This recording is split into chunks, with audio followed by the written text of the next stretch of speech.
करते हैं तो ये भी आपका भ्रम है। हम तो वन, पर्वत, अरण्य, नदी, तालाब, वृक्ष, पीपल, बाड़, तुलसी, पत्थर की पूजा करते हैं। हमारी दृष्टि में कण कण में परमात्मा है। हमारी दृष्टि में कण कण में परमात्मा है। हमारे धर्म में नर्मदा के कंकर कंकर कंकर हैं। किस किस को तोड़ोगे आप? पर्यावरण नष्ट करोगे। हम झाड़ की पूजा करते हैं, हम पर्वत की पूजा करते हैं। गोवर्धन पर्वत की करते हैं ना पूजा, पर्वत है ना। वृक्ष की पूजा करते हैं, बट वृक्ष में धागा बांधते हैं। पीपल की पूजा करते हैं, हनुमान जी को वहां स्थापित करते हैं। ऐसा कौन सा जड़ चेतन है जिसकी हम आराधना नहीं करते? सूर्योग्निर्ब्राह्मणो गावो वैष्णवा कम मरुज्जलम भूरात्मा सर्वभूतानि भद्र पूजा पदानि में। भगवान गोलोक जाने लगे श्री कृष्ण। उद्धव ने पैर पकड़ लिए। पैर पकड़ करके उद्धव ने कहा, हम आपके बिना नहीं रहेंगे, हम किसकी पूजा करेंगे? भगवान ने कहा, हम जहां जहां रहते हैं उनकी पूजा करना। हम कहाँ रहते हैं? उद्धव, तुम सूर्य की पूजा करना, अग्नि की पूजा करना, सूर्योग्नि ब्राह्मणो गावो, ब्राह्मण की पूजा करना, गौ माता की पूजा करना, वैष्णव जो भगवान के भक्त हैं उनकी पूजा करना। भगवान की पूजा नहीं कर पाते हो, भगवान के भक्त की पूजा करना। खम आकाश की पूजा करना, कम जल की पूजा करना, खम ब्रह्म भूरात्मा सर्वभूतानि, तुम प्राणी मात्र में परमात्मा का दर्शन करना। भद्र पूजा पदानि में, ये मेरे पूजा के स्थान हैं। कहाँ कहाँ किस किस को नष्ट करोगे?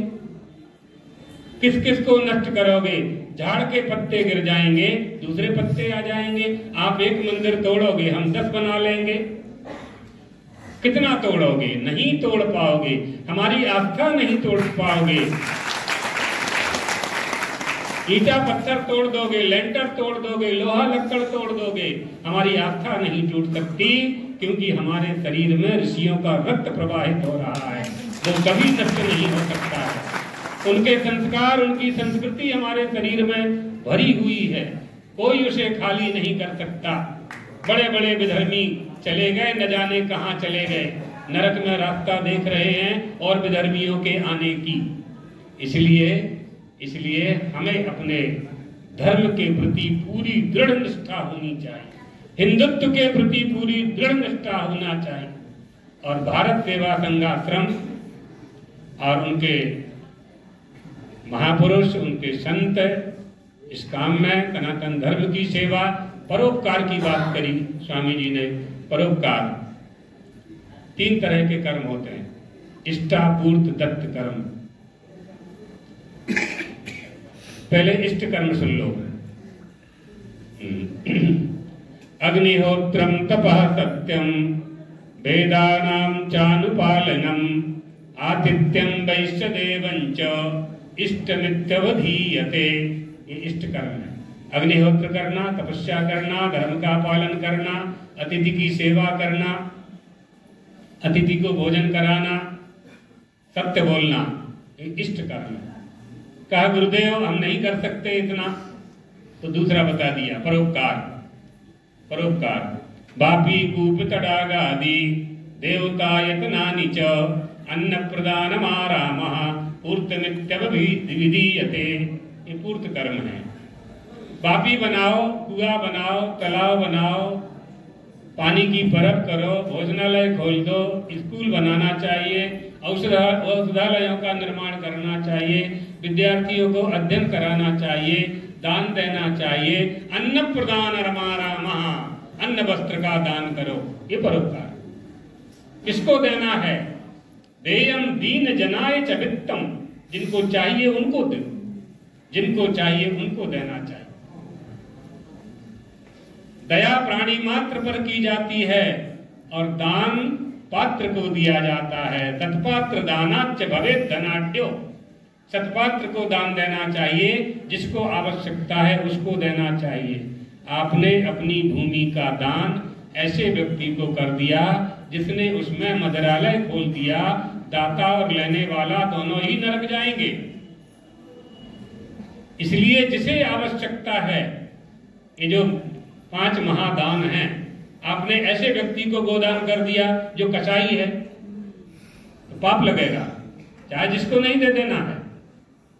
दया प्राणी मात्र पर करना है, वहां नहीं देखना है कौन है, किस जाति का है, स्त्री है कि पुरुष है कि कौन है, कुछ नहीं देखना, उस पर दया करना, उसकी सेवा करना, उसको औषधि देना, उसको भोजन देना, उसको वस्त्र देना, ये सब उचित है। लेकिन जहां दान की बात आएगी, गोदान, गजदान, भूमिदान, स्वर्णदान, ये पात्र को देना चाहिए। कुपात्र को देंगे तो कुपात्र दानाच्च भवेत् दरिद्रो, दरिद्र भावाद करोति पापम, पापम प्रभावात् नरकम प्रयाति, पुनर्दरिद्रो पुनरेव पापी। ये सब धर्म शास्त्र हैं। हमारी सनातन धर्म हिंदू धर्म में मनमाना नहीं होता है, मनमाना नहीं करना चाहिए। शास्त्र के वचन के अनुसार चलना चाहिए, गुरु के वचन के अनुसार चलना चाहिए, संत के वचन की आज्ञा का पालन करना चाहिए। इसलिए दया सभी पर करो और दान पात्र को दो, पात्र को दान दो। बहुत प्रकार है पूजा की, प्राणियों की सेवा करके हम पूजा कर सकते हैं, इसी को तो परोपकार कहते हैं। परोपकार, ये शरीर हमें परोपकार से ही प्राप्त हुआ है। आप सबको जो शरीर मिला है वो परोपकार से ही प्राप्त हुआ है। पृथ्वी ने, जल ने, तेज ने, आकाश ने, वायु ने परोपकार किया, अन्न का निर्माण किया। अन्न को आपके माता पिता ने खाया, रस, रक्त, मांस, मज्जा, अस्थि, शुक्र आदि का निर्माण हुआ और आपके घर में बालक का जन्म हुआ। तो पंच तत्व, पंच पदार्थ, पंच भौतिक, इन सब ने हमारे ऊपर परोपकार किया है। धरती माँ ने परोपकार किया है, जल ने परोपकार किया है, तभी ना अन्न का निर्माण हुआ है, तभी ना ये प्राण चल रहे हैं। प्राण की तरंग है ना, क्षुधा और पिपासा, भूख और प्यास, ये कौन शांत करेगा? अन्न शांत करेगा। वो अन्न कौन बनाता है? धरती माता बनाती है। धरती माता कैसे निर्माण करती है? 5 तत्वों को समाहित करके अन्न का निर्माण करती है। उस अन्न से ये देह बना, तो परोपकार हो गया ना इसके ऊपर। अब इस पर परोपकार हुआ है तो इसे परोपकार करना चाहिए।